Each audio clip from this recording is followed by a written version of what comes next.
of ours across our city being able to light their log burners as they were prior to the February quake. Mr Speaker, it's a pleasure to support this legislation. I call the honourable member Eugenie Sage. Tēnā koe, Mr Speaker. Tēnā koe. Like others in the House, I'm pleased to take a short call on this Riccarton Bush Amendment Bill, which amends the Riccarton Bush Act 1914 and the Riccarton Bush Amendment Act 1947. The Green Party will be supporting this bill to select committee. And I acknowledge the member for Ilam, Honourable Jerry Brownlee, and his recounting of a little of the history of the bill and the work of the board.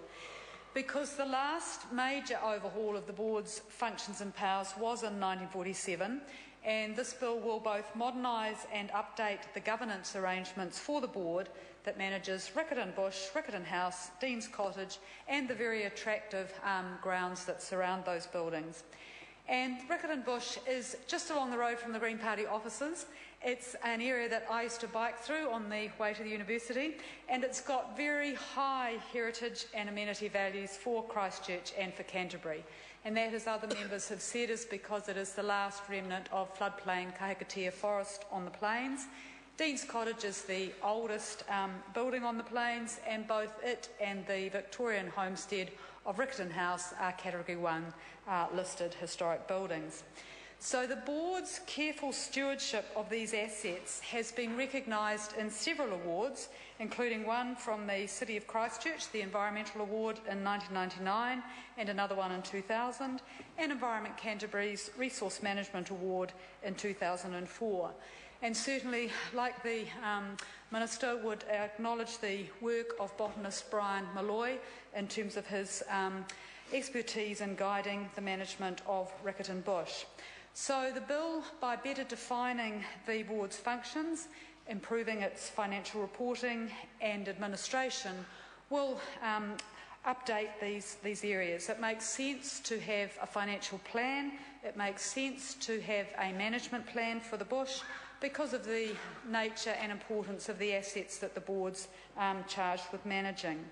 And certainly Riccarton Bush has benefited from a much greater attention to the ecology of the bush.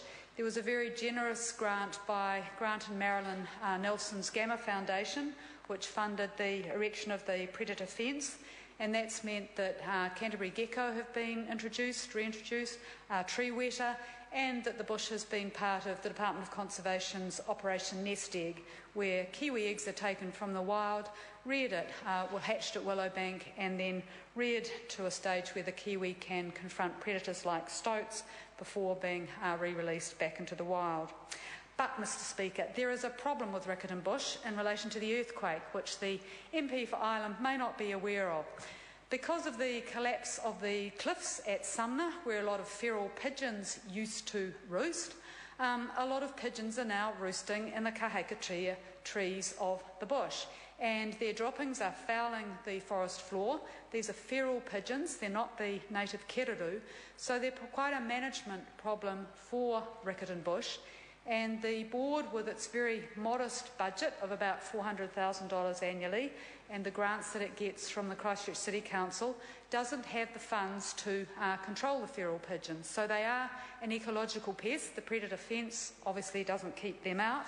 So it may be within the members' responsibilities for earthquake recovery, this avian problem in the bush is something that perhaps Sarah could do something about.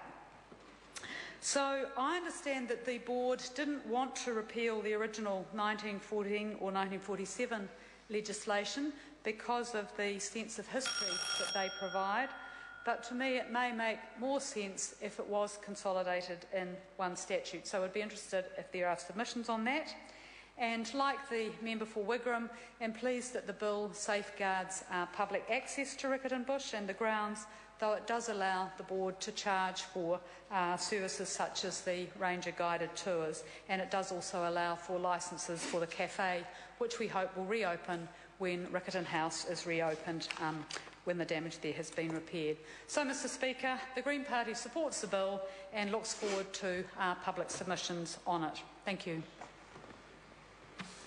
Mr Speaker, I call the